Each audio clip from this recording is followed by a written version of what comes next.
Dominique, nous voilà à Ludovia. J'ai encore une question à te poser.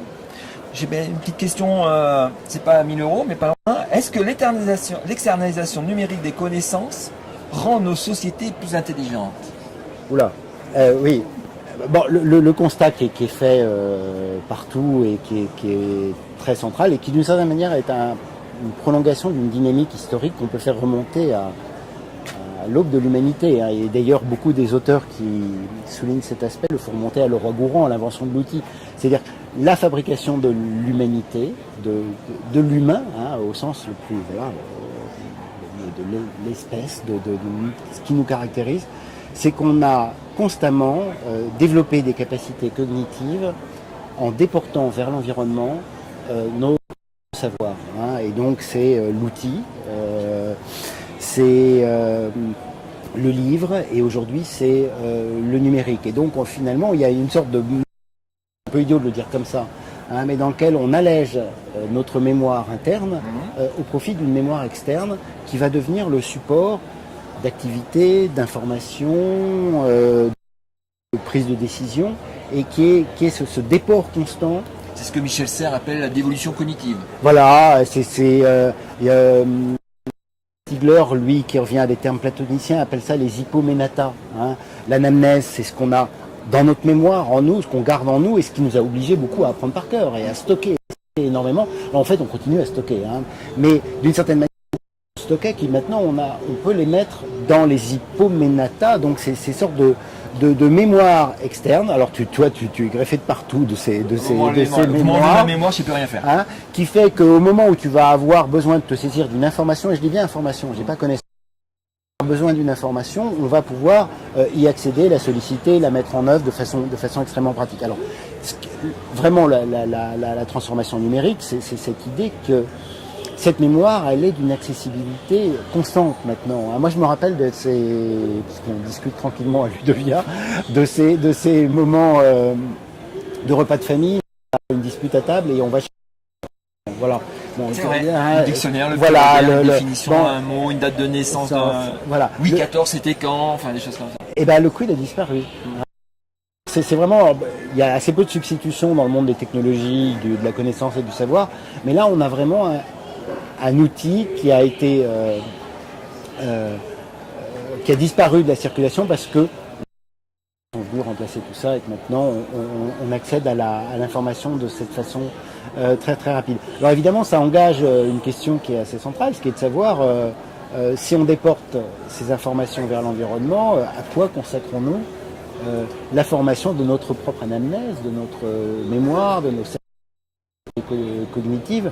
Et l'argument optimiste, on pourrait dire, de ceux qui soutiennent, et moi je pense que c'est assez juste, cette idée d'une externalisation constante de l'humanité, de son savoir vers l'extérieur, c'est de dire qu'on confie à son activité cérébrale des fonctions cognitives de plus en plus avancées, hein, qui sont la mise en relation, qui sont la synthèse, qui sont des éléments de cet ordre-là. Alors c'est des versions assez positives parce qu'on consacre aussi beaucoup de notre attention cognitive à la distraction, à un usage extrêmement immédiat, opportuniste, utilitaire, assez simple et trivial, des nouvelles sollicitations informationnelles, numériques, ludiques qui sont portées par l'environnement aujourd'hui.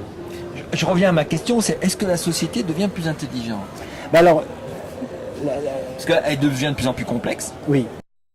De plus en plus de bidules, de machins, de trucs. Est-ce qu'elle devient pour autant plus intelligente? C'est vraiment la peur de l'affaire. Elle devient plus compliquée. Hein, parce que complexe, c'est déjà de l'intelligence. Elle devient plus compliquée parce qu'on a multiplié, interfacé et surtout superposé toute une série de couches de processus cognitives multiples et variés qui nous... Alors on sait bien que la connaissance, l'appropriation, c'est pas simplement l'information presse-bouton qui est utilisée, manipulée dans un contexte extrêmement simple et trivial dans lequel on est complètement guidé en fait par les nouveaux artefacts numériques. En produire de la connaissance qui soit intelligente, qui nous fasse prendre conscience d'une situation complexe de l'individu, de l'humain dans des mondes, dans des environnements de plus en plus. Ça demande aussi, et on va conversation précédente sur Wikipédia, ça demande aussi des procédures, ça demande aussi qu'on intègre aussi des règles d'acquisition du savoir et de la connaissance qui permettent de mener ces activités plus subtiles, plus fortes et on dira plus intelligentes. Alors, puisqu'on est à Ludovia, si je ramène ça à l'échelle de la classe, comment avec le numérique je peux rendre mes étudiants, mes élèves plus intelligents? Moi, je suis pas spécialiste du domaine. Moi, je renvoie toujours, d'abord parce que ce qui est fascinant à Ludovia, c'est de voir la diversité des expériences. Donc, en fait, il faut être très, très à l'écoute de cette diversité du terrain. Moi, la chose qui me paraît très centrale, c'est que si on met de côté, mais ce qu'il ne faut pas complètement mettre de côté, et je pense d'ailleurs que cette opposition est assez factice, l'idée que on transmet uniquement la transmission des connaissances.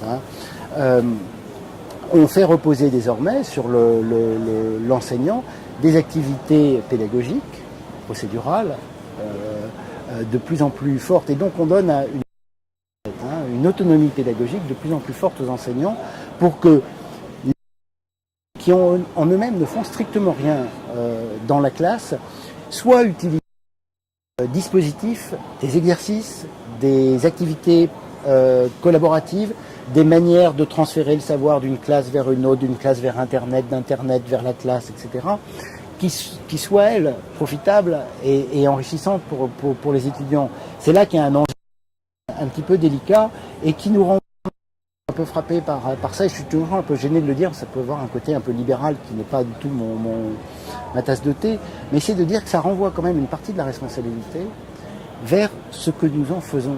C'est-à-dire que les outils sont là, il faut les critiquer par certains de leurs aspects, mais les outils sont là dans nos usages et dans nos pratiques et dans les dispositifs dans lesquels nous nous engageons. Est-ce qu'on est à la mesure des nouvelles ressources qui nous sont offertes par ces outils?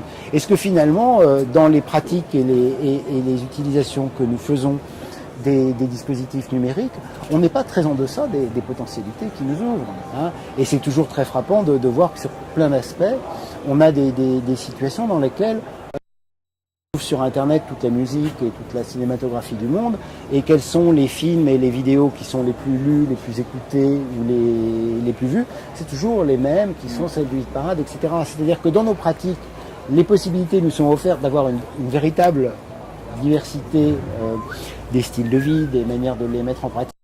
La réalité, c'est que parfois on n'est pas à la hauteur de ces nouvelles promesses. L'année dernière à l'école d'été au CNRS, tu m'avais cité un chiffre qui m'a marqué, mais j'ai plus exactement le chiffre. 95% des navigations en Internet se font sur 5% des contenus. Voilà. Oui. Donc, bon, mais alors ça c'est aussi le travail que font les algorithmes. Je ne vais pas mettre que l'individu dans le dispositif. C'est que les algorithmes rendent visible et appellent à notre attention un nombre extrêmement... Alors, c'est toujours là le paradoxe. Il est restreint dans une mer, dans un océan d'informations. Donc il a l'air restreint, en fait, il est très abondant, mais il va concentrer l'ensemble de l'attention sur finalement des choses qui sont relativement périmétrées dans la diversité des choix qu'elles peuvent nous offrir. Et ça, c'est un effet de focalisation, c'est un effet aussi que la société exerce sur elle-même, c'est-à-dire que si je te dis que j'ai vu ça, tu vas aller voir ça, etc. Et donc, par mimétisme, par imitation, par contamination, par les effets de la socialité pure, d'une certaine manière, nous nous intéressons à des choses qui nous permettent d'entrer en communication avec les autres, et puis on se rend compte à la fin de compte que tout le monde est en train de s'intéresser aux mêmes choses, et que du coup on est tous en train de regarder les mêmes vidéos, les mêmes séries américaines, d'écouter les mêmes musiques, alors que si on cherchait bien, on explorait beaucoup plus le web. Et alors peut-être que là c'est une fonction assez centrale d'un message. C'est que si on veut aussi rendre les sociétés plus intelligentes et plus diverses, il faut toujours faire une sorte d'effort sur soi et d'effort dans les situations pédagogiques vers l'exploration et la sortie des cadres qui nous sont imposés, donnés, ou qui maintenant deviennent avec une sorte de présence immédiate, quasi naturelle. On a l'impression que ça nous vient naturellement, que les choses sont là. Souvent pas grand-chose pour dérouter un tout petit peu le système, et que beaucoup ce qu'on pourrait appeler une forme, en tout cas particulière, de l'intelligence, c'est de faire ces détours de pont pour sortir du centre et de regarder les périphéries. Pour revenir à la classe, je vais inverser la question, c'est si j'utilise pas le numérique, est-ce que je suis moins intelligent dans ma classe? Non, alors ça, moi, je crois pas du tout. Alors ça, je crois pas du tout. Et je crois qu'il faut toujours être très méfiant vis-à-vis de l'incroyable discours normalisateur que peuvent avoir les promoteurs des technologies. Il ne faut pas oublier qu'il y a un énorme marché qui est derrière. Donc le marché produit lui-même des effets d'intimidation sur ceux qui ne seraient pas entrés dans la pratique qu'il commande. Moi, je crois qu'il faut là, et ça va aussi avec les tendances plutôt à l'autonomisation, à la décentralisation, il faut laisser les individus entrer dans un dispositif parce qu'ils s'y intéressent, parce qu'ils y trouvent de la passion, de l'énergie, que ça les motive, mais que ceux qui n'ont pas envie de le faire ne se sentent pas intimidés. Il y a un poids de culpabilisation qui devient parfois énorme. T'es pas sur Facebook, qu'est-ce qui se passe? T'es pas sur Twitter, qu'est-ce qui se passe? Non, on vit très bien en n'étant pas sur Facebook et pas sur Twitter. Il y a d'autres manières de faire et d'autres outils. En revanche, ce qui est certain, c'est que même ceux qui ne sont pas sur Facebook, qui ne sont pas sur Twitter, qui ne sont pas dans la classe numérique, etc., ils en ressentent les contre-effets. Parce qu'en fait, ça agit souterrainement sur l'ensemble de la société, sur l'ensemble de savoir, sur l'ensemble des connaissances qui sont là. Donc, d'une certaine manière, ils n'y sont pas tout en y étant quand même si eux-mêmes n'en font pas un usage de classe.